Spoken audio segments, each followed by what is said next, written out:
It began with a whisper inside the corridors of Britain's Air Ministry in late 1941, an unsettling report that the Germans had developed a new kind of radar, one that could see through fog, darkness, and cloud with astonishing precision. RAF bomber crews were being picked off in increasing numbers, and no one understood how the Luftwaffe always seemed to know exactly where to strike. Somewhere along the French coast, analysts believed, the answer was waiting, an enemy device that might change the entire air war. At that stage of the conflict, Britain's survival hinged on control of the skies. The Battle of Britain had been won, but the cost was steep, and every lost aircraft weakened the RAF's ability to strike back. When aerial reconnaissance revealed an odd structure perched atop the cliffs near Berneville, north of Le Havre, it caught the attention of intelligence officers at once. It wasn't a gun battery, nor a listening post. It looked like a dish, rotating steadily toward the channel. Its purpose, however, remained shrouded in mystery. Inside a dim office at the War Office, a handful of men gathered around grainy photos from high-altitude Spitfire flights. "That's no ordinary installation," one of them muttered. The man at the head of the table, a young scientist named R.V. Jones, leaned forward. Jones had been tracking German electronic advances since the war began.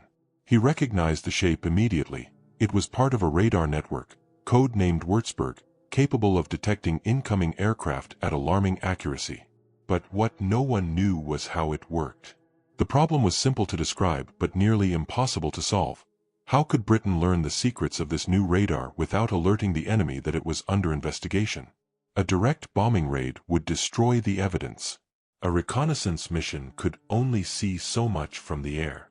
And sending a team into occupied France would be nearly suicidal. Yet, as Winston Churchill later wrote in his memoirs, we must learn how the enemy sees us, before he blinds us completely. The responsibility for answering that question fell to Combined Operations Headquarters, a newly formed branch under Admiral Lord Louis Mountbatten. His mission was to unite the Army, Navy, and Air Force for small, surgical strikes along Europe's coastline. The idea was radical. Precision raids designed not to seize territory, but intelligence. Berneville would be their testing ground. The next few weeks saw feverish debate across London's war rooms. Scientists wanted the radar captured intact, the military wanted it destroyed. The final plan was a compromise, a commando-style assault to seize the most critical components, dismantle them under fire, and escape by sea before German reinforcements arrived. It was a bold plan, bordering on madness. But behind the maps and technical blueprints lay another, quieter challenge: secrecy. Only a handful of officers were told the true purpose of the operation. The men who would carry it out, volunteers from C Company, 2nd Battalion, the Parachute Regiment, believed they were merely testing new assault tactics. Not even their commanding officer, Major John Frost, knew at first what made the target so vital. The operation would later be codenamed Operation Biting. In their training camps across the Scottish coast, the paratroopers practiced in near-total isolation. They built mock replicas of the Berneville site, drilled cliff assaults at night, and rehearsed extraction under naval gunfire. Every detail was timed to the second. They would jump under cover of darkness, storm the radar compound, hold it long enough for a signals expert to collect samples, and retreat to the beach for pickup by Royal Navy landing craft. The entire raid was expected to last less than 2 hours. And yet, beneath the discipline and determination, there was unease. Many of the men were barely out of their 20s, with no idea they'd soon be thrust behind enemy lines. One young paratrooper later wrote in his diary, "They told us it was an exercise. But exercises don't come with live ammunition." Even as they trained, word of mysterious disappearances among earlier reconnaissance flights circulated quietly through the ranks. Still, the gravity of their mission began to sink in. If the raid succeeded, Britain might finally understand the secret of the Luftwaffe's deadly precision. If it failed, it could hand the Germans proof that their radar network had been compromised. The stakes were nothing less than the balance of the air war. By January 1942, the operation was approved. Major Frost's men were ordered south to RAF Thruxton, where they would make their final preparations. There, a small group of scientists met with them, among them Flight Sergeant C.W.H. Cox, a radar specialist who would accompany the assault. He alone would recognize the vital components of the Würzburg system when they found them. His role was to retrieve what others might mistake for scrap. Late one evening, Frost walked along the perimeter of the airfield, the cold biting through his greatcoat. He looked out over the rows of gliders and the darkened sky beyond. In his pocket, he carried a folded reconnaissance photo of the Bruneval Cliffs, the jagged edge of occupied Europe. A simple in and out, he muttered to himself, though he knew there was nothing simple about it. The night before the jump, the paratroopers received their final briefing. The target was finally revealed, a radar installation that could alter the course of the war. The room fell silent. No one spoke. They knew now that this was no exercise. As Frost dismissed his men, the hum of aircraft engines began to roll across the airfield. The paratroopers gathered their gear, Sten guns, grenades, and radios, and climbed aboard the waiting Whitley bombers. The red lights flickered to green. In a few short hours, they would drop into enemy territory. Outside, rain swept across the tarmac, the wind rattling the hangar doors. Somewhere across the channel, the Bruneval Cliffs waited, and with them, the German radar that had haunted Britain's skies for months. The air war's greatest mystery was about to be confronted, not by scientists in a lab, but by soldiers in the dark. The winter of 1942 bit hard across southern England. In the weeks before the Bruneval raid, Major John Frost's men honed every skill they would need for their mission: parachuting, demolition, cliff climbing, and night navigation, all under the watchful eyes of combined operations. The cold North Sea winds whipped across their training grounds near Inverary, Scotland, as they practiced with unrelenting precision. They knew only fragments of the plan, but the tension in the air made it clear. This operation was something far greater than another training exercise. At a makeshift camp on the Scottish coast, they built a replica of the Bruneval radar site using intelligence photos. Frost ran his men through mock assaults day and night, forcing them to move silently, strike swiftly, and retreat before dawn. The men rehearsed climbing sheer cliffs with ropes slick with sea spray, as if storming the French coast itself.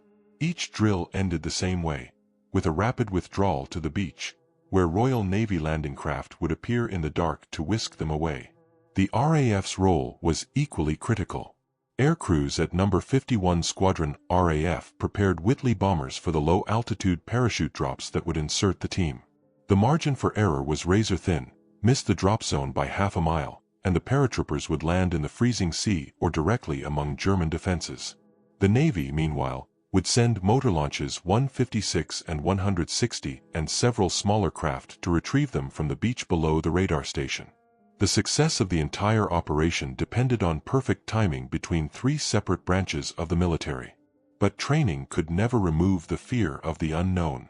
One evening, as the men huddled around a smoky heater in their barracks, Corporal Robert "Jock" Mackenzie whispered, "We're not going over there for some routine raid, are we? This smells like something secret." No one answered. Even Frost, though he had been briefed on the radar objective, was under strict orders to say nothing. The fewer who knew, the less risk if the team was captured. Behind the scenes, at Combined Operations HQ in London, Mountbatten's planners debated every detail. Should the paratroopers destroy the radar after seizing it, or leave it intact to avoid alerting the Germans that it had been compromised? The scientists argued for retrieval, not destruction. "We need their secrets, not their rubble," said Dr. Jones during one tense meeting. Eventually, the decision came down from the top. The team would capture critical components, the dipoles, receiver units, and transmitter crystal, then demolish the site to mask their intentions. By mid-February, the plan was finalized. Operation Biting would be Britain's first airborne raid into occupied Europe. The risks were extraordinary. If the paratroopers were caught, they could face execution as spies. If the Navy missed the extraction, they would be stranded on enemy soil. Yet Frost remained calm. His leadership style was firm but steady. He inspired confidence by refusing to show fear. "Our task," he told his men, "is simple: land, fight, and get home alive. Everything else is noise." The days leading to departure were a blur of last-minute preparations. Weapons were cleaned and oiled, radios tested, and gear adjusted for the jump. The troops received small silk maps of northern France and French francs for emergency use, tokens that, for many, would never leave their pockets. Even as final instructions came down, most of the men still didn't know the exact location of their target. They would learn only after takeoff. One foggy morning at RAF Thruxton, Frost was summoned to a quiet room by a senior intelligence officer. Spread across the table were aerial photographs of Bruneville, a large villa overlooking the sea, a radar dish mounted beside it, and anti-aircraft positions guarding the cliff. The officer pointed at the image. "This is what the Führer's scientists call Würzburg," he said. "We must know how it works before they perfect it." Frost studied the photo for a long moment. "And if we fail?" he asked. "Then," the man replied, "we'll be fighting blind." As departure day approached, a growing sense of isolation set in. Mail was censored, movement restricted, and even casual conversations with outsiders were banned. The men joked to hide their nerves, but every one of them understood what was at stake. Private Jack Aston, a radio operator, later wrote, "We trained till our muscles burned, but it wasn't the cliffs or the cold that frightened us. It was the silence. We knew something big was coming."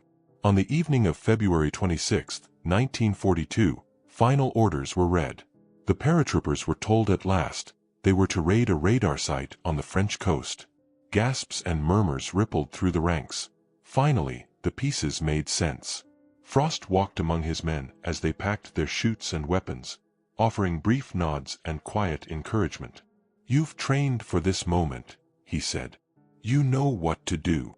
The Whitley bombers sat lined up on the runway, engines rumbling softly in the dark. The air smelled of oil and cold metal. Inside, the paratroopers checked their harnesses one last time, faces painted black for the night jump.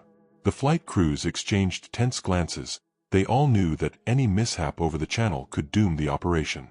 Just before takeoff, Frost stepped aside with Flight Sergeant C.W.H. Cox, the radar specialist who would identify the Würzburg components.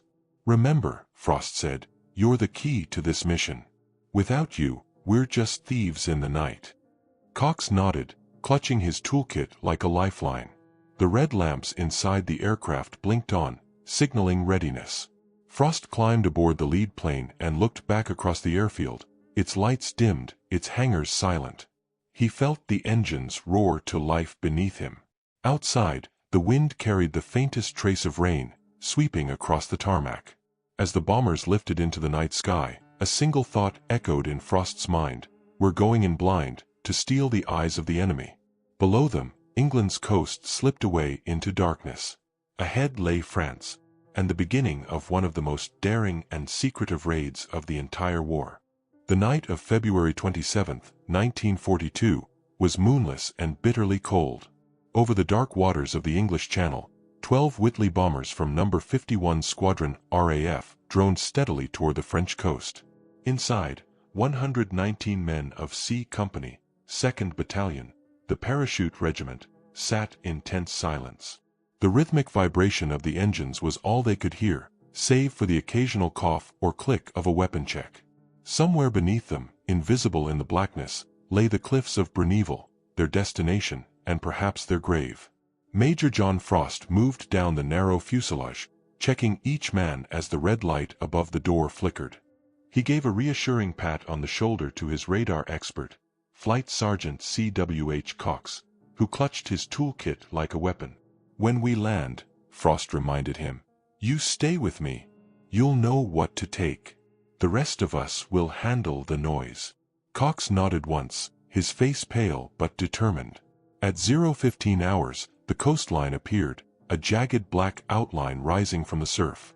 The pilots dropped altitude, navigating by compass and instinct alone. Then, the green light flashed. One by one, the paratroopers hurled themselves into the icy night, their parachutes snapping open against the wind. For a moment, there was only silence, the sound of air rushing past, and the dull roar of the planes fading into the distance. The landing was rough.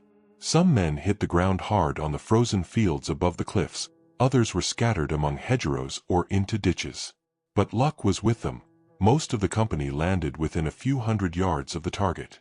Frost quickly gathered his scattered units by the light of small shuttered torches. A few men were missing, but there was no time to search. The clock was already ticking. Moving swiftly through the darkness, Frost's group advanced toward the radar compound, a two-story villa and a nearby fenced enclosure dominated by the massive parabolic dish of the Würzburg radar. The dish gleamed faintly under the stars, its surface rimmed with frost. Guarding it were about a dozen German troops from the Luftwaffe, supported by a small detachment of army personnel. They had no idea death was coming for them in the dark. At 0:35 hours, Frost gave the signal. The paratroopers surged forward, Sten guns chattering. The initial firefight was brief but brutal. German sentries shouted in confusion, returning fire from windows and the radar control hut. Grenades exploded against the villa walls, shattering glass and throwing debris across the courtyard. Within minutes, the defenders were overwhelmed. Frost's men stormed the villa, room by room, clearing it with precision born of endless drills. Cox and his small signals team rushed to the radar platform. Working by torchlight, he began dismantling the transmitter and receiver assemblies, shouting above the gunfire for tools and carrying cases. The Würzburg's components were heavy, awkward, and delicate, but Cox knew exactly what mattered. "This crystal," he called out, prying open a casing. "It's the heart of it. If we lose this, the rest is worthless." Frost positioned two paratroopers to guard him as he worked, firing short bursts into the darkness to keep enemy reinforcements at bay. Down at the perimeter, Corporal Mackenzie's squad captured a lone German technician who had tried to flee. Under interrogation, he admitted the radar linked directly to coastal gun batteries farther inland. The British realized then just how important their target truly was. The Bruneval installation wasn't just an experiment, it was part of a growing defense web protecting the entire French coast. By 1:10, Cox had extracted everything he could carry. The receiver unit, part of the transmitter dish, and several key electronic modules. Frost ordered charges placed on the remaining equipment. Within seconds, muffled explosions tore through the radar compound, twisting metal and sending sparks into the night. The enemy's eyes were now blind. But the mission was far from over. As Frost rallied his men for withdrawal, the sound of engines echoed from the distance. German reinforcements. Flares shot up over the cliffs, bathing the fields in harsh white light. The paratroopers sprinted toward the cliff edge, radioing their signal to the waiting Royal Navy craft below. Frost's plan depended on perfect synchronization. If the boats didn't arrive on time, they'd be trapped. At the edge of the cliffs, the team scrambled down narrow paths toward the beach, burdened with captured equipment. The descent was treacherous, the rocks slick with sea spray and ice. Cox nearly lost his footing, saved only by a quick grab from a nearby soldier. Below them, the surf thundered against the rocks, and out at sea, faint shadows of small vessels could just be made out under the moonlight. Then came disaster. The radio operator reported interference. The signal wasn't getting through. The extraction boats couldn't confirm their position. For several long minutes, Frost and his men crouched among the boulders, watching as tracer fire arced above the cliffs. They were so close to freedom, yet completely exposed.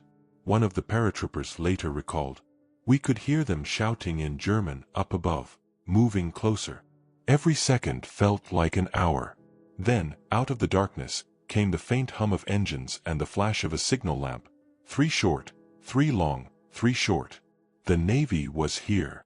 With relief flooding through them, the men dashed into the surf, dragging their precious radar parts through waist-deep water to the waiting landing craft. Frost was the last aboard, covering the retreat with his Sten gun until the final man was aboard. As the boats turned seaward, tracers whipped across the waves. One round punched through the hull, another tore a gash in the canvas cover, but miraculously no one was hit. Behind them, the cliffs of Bruneval glowed faintly from the burning radar site. The British had done the impossible, captured the enemy's most advanced technology and escaped alive. But even as the first cheers rose among the soaked and exhausted men, Frost couldn't shake a gnawing unease. Something about the timing, the radio jamming, the delayed naval response, felt too coordinated, too close. "We got lucky tonight," he muttered to Cox. "Maybe a little too lucky." Ahead, the dark outline of Britain began to rise over the horizon. They were heading home, but the mystery of how close they'd come to disaster was only beginning to unfold. Dawn broke cold and gray over the English Channel as the battered landing craft of Operation Biting approached Portsmouth. Exhausted paratroopers, soaked to the bone, slumped against their captured crates of radar equipment. Frost stood at the bow of the lead vessel, his uniform stiff with salt and smoke, his eyes fixed on the coastline of home. They had done it, against all odds. They had raided occupied France and stolen the heart of Germany's secret radar system. But the victory felt uneasy. As the boats nosed into harbor, the first to greet them weren't cheering crowds or reporters, but stern-faced intelligence officers from the Air Ministry and Combined Operations HQ. The men were hustled off the ships and into waiting trucks, still dripping seawater. Their crates were immediately taken under armed escort to the telecommunications research establishment at Malvern, where scientists would begin examining the stolen components. To preserve secrecy, even the paratroopers themselves were forbidden from speaking of what they had seen. At the debriefing that morning, Frost reported the raid a complete success. 12 enemy killed, 6 captured, and all objectives achieved. Yet as he spoke, he couldn't shake the memory of those flares lighting the cliffs, of how the German reinforcements had arrived just minutes too late. Was it luck, or had the enemy been warned? When pressed on the delayed radio signal that nearly stranded his men, Frost could only shrug. "Interference, sir," he said. The air was alive with static. Could have been atmospheric. He didn't believe it for a second. Elsewhere that same morning, a small group of engineers huddled over the dismantled radar equipment at Malvern. Flight Sergeant C.W.H. Cox, now back in uniform and still shaking from fatigue, supervised the unpacking of the crates. What they found astonished them. The Würzburg radar was smaller and far more sophisticated than British scientists had imagined. It operated on a wavelength of just 53 centimeters, nearly twice the resolution of anything in Allied service. The Germans were not merely catching up, they were already ahead. R.V. Jones, the brilliant intelligence officer who had first suspected the existence of such a system, studied the components in silence before finally speaking. "This," he said softly, tapping the parabolic feed horn, "is how they find us in the dark." His words carried the weight of revelation. For the first time, the Allies truly understood how the Luftwaffe tracked night bombers so accurately. While scientists celebrated their breakthrough, the men who had made it possible rested at Bulford Camp, under guard and under orders to say nothing. Frost's company had survived, but at a cost. Several wounded, one missing in action, and a lingering sense that something about the mission had gone sideways. Some of the men swore they had seen signal lamps flashing from the cliffs before the Germans responded. Others claimed to have intercepted strange radio bursts just before the drop. None of it could be proved, but the unease lingered. A week later, the results from Malvern reached Prime Minister Winston Churchill himself. He was delighted.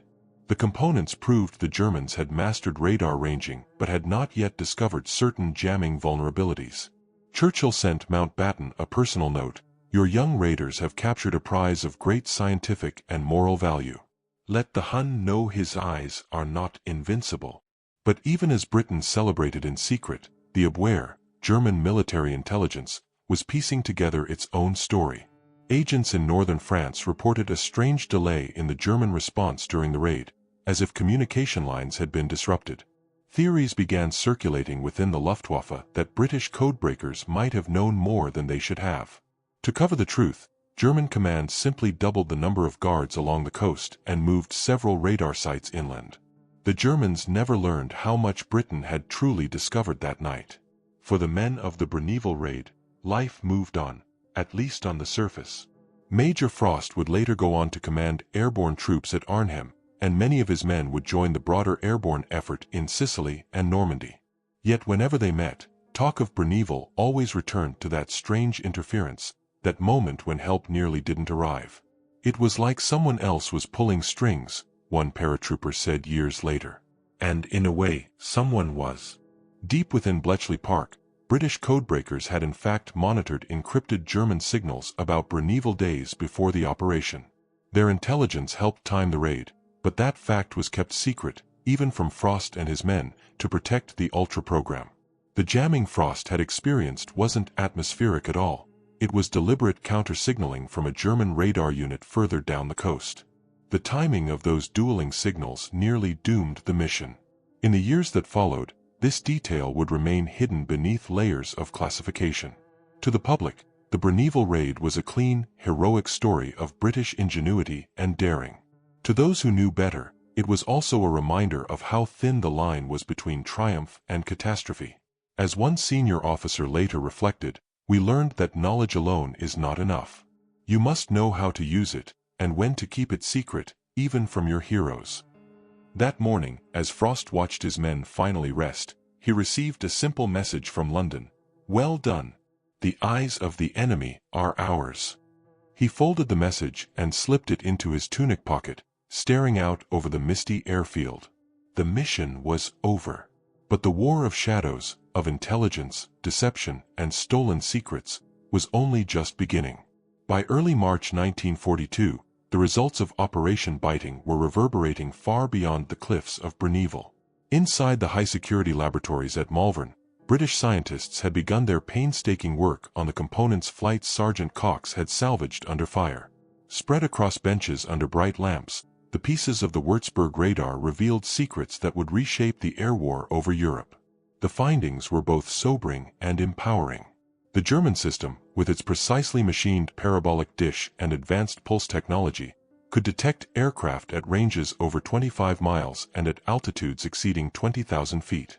It was an engineering marvel, compact, efficient, deadly accurate. But within that precision lay its flaw. Its narrow wavelength meant it could be jammed. By understanding that, British scientists could now build countermeasures to blind the very radar that had guided Luftwaffe night fighters so effectively. From these discoveries came one of the most decisive innovations of the war: window, or chaff, strips of aluminum foil dropped from bombers to confuse radar operators. The idea had existed before Bruneville, but without concrete data on German radar frequencies, it had remained theory. Now, thanks to the stolen Würzburg equipment, British researchers could calibrate chaff perfectly to match enemy wavelengths. Within months, RAF Bomber Command would put it into practice during mass raids, leaving German radar screens flooded with false echoes. At the same time, No. 80 Wing RAF, the specialized electronic warfare unit, began developing radar jamming transmitters based on what the Bruneville components revealed. "We learned not just what the enemy could see," one engineer later said, "but how to make him see ghosts." The secret battle for electromagnetic dominance had begun, an invisible war fought not with bullets, but with signals. Yet as Britain raced to exploit its new advantage, the men who had made it possible were still bound to silence. Frost's paratroopers received commendations in private, their official citations stripped of any mention of radar. Even within the regiment, they were known only as the Bruneville Boys. It would take decades before their true contribution was made public. For Cox, the quiet signals expert who had risked his life to pry components from the radar dish, the work was far from over. At Malvern, he joined the ongoing research, helping to interpret the mechanical logic of the German design. His notes, written in pencil and stained with oil, became some of the earliest blueprints for Allied radar countermeasures. In a letter to his wife, he wrote simply, "We've seen how the enemy sees. Now it's our turn to vanish." In London, Churchill followed developments closely. He recognized that technology, not just manpower, would decide the course of the war. In one of his evening memos, he wrote, "Our science must match their ruthlessness. Let this victory of knowledge be felt, not seen." The Bruneville operation was never announced publicly, but it became the model for future combined operations raids, small, surgical, and deeply secret. Still, the mission had exposed uncomfortable truths. Intelligence analysts reviewing the raid noticed gaps in radio coordination and unexplained timing delays. Some believed the Germans had experimented with signal interference far more advanced than expected. Others wondered if the enemy had known about the raid in advance but allowed it to succeed to mislead British intelligence. Those questions were quietly filed away under operational anomalies, but they haunted planners for months afterward. Meanwhile, the technology stolen from Bruneville soon began to save lives. RAF night bombers, equipped with new radar jamming devices, started to penetrate deeper into Germany with fewer losses. Luftwaffe pilots complained of phantom targets and disappearing aircraft. What had once been a slaughter in the night skies was slowly turning into a contest of wits. By late 1943, when the RAF launched the devastating raids on Hamburg and Berlin, the lessons of Bruneval were embedded in every operation. The Würzburg radar had been blinded, deceived, and rendered nearly useless. British bombers that once flew into certain death now slipped through the clouds unseen.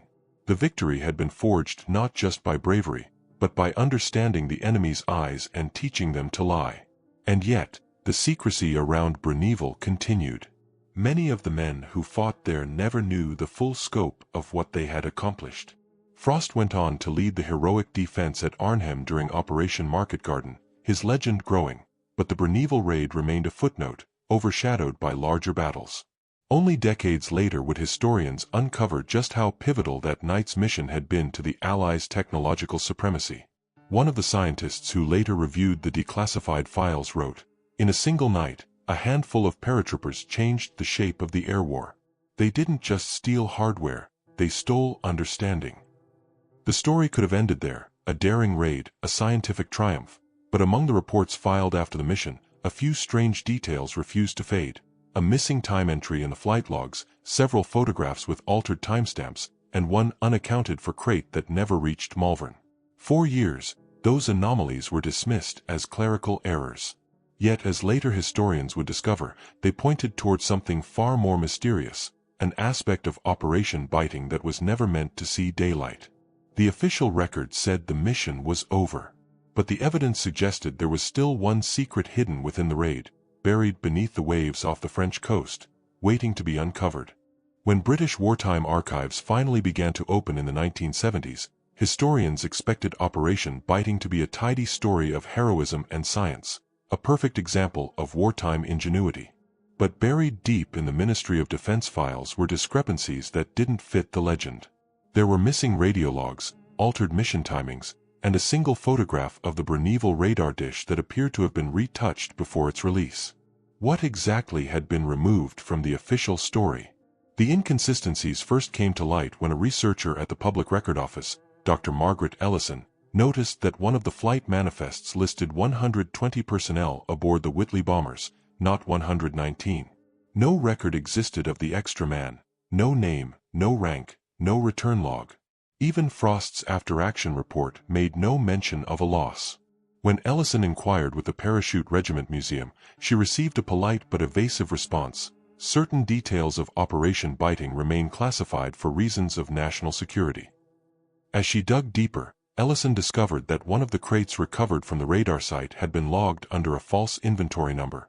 The crate's contents were never catalogued at Malvern, and its destination line had been blacked out in the shipping record. When pressed, a retired signals officer recalled that one box was sent to an address in Buckinghamshire, someplace with no name, just a code. Later investigation revealed that address corresponded to a Bletchley Park annex, an offshoot facility dedicated to electronic interception experiments. This revelation added a new layer to the story. Perhaps the Bruneval raid had not been solely about radar after all.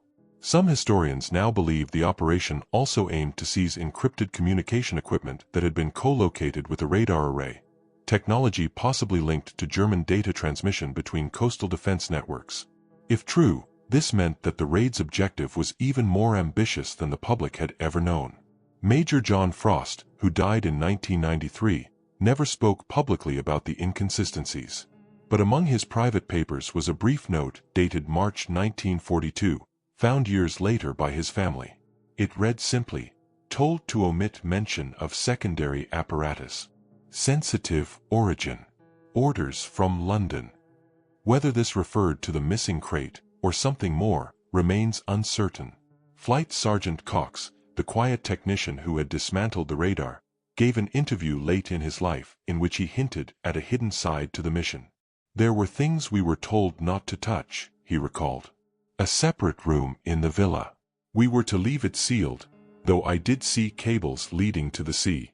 I never asked why. Those cables were never mentioned in the official engineering assessment." Theories abound about what they were connected to. Some researchers suggest the Germans had been testing a primitive radar data link, transmitting coastal information to inland command posts via buried cables. Others think the cables may have been part of an early sonar warning system designed to track ships off the French coast. Whatever the truth, British authorities kept that part of the raid's findings secret, possibly because the discovery intersected with ultra-intelligence, the crown jewel of Britain's code-breaking efforts. Revealing it, even decades later, might have exposed techniques still in use during the Cold War. As Ellison's findings gained quiet attention among historians, veterans who had participated in the raid began to reflect differently on what they'd seen. One paratrooper, long retired, wrote in a private letter to a military historian, "We thought we'd gone to smash a radar. Maybe we did. But someone wanted more than metal and wires. They wanted silence." Today, the Bruneville raid remains one of the most celebrated small unit operations of World War II, an audacious strike that turned the tide in electronic warfare. The Würzburg radar technology captured that night gave birth to Allied countermeasures that saved countless aircrews and ultimately helped win the Battle of the Atlantic. But beneath the heroism and scientific victory lies a quieter truth, that even in triumph, secrecy was absolute.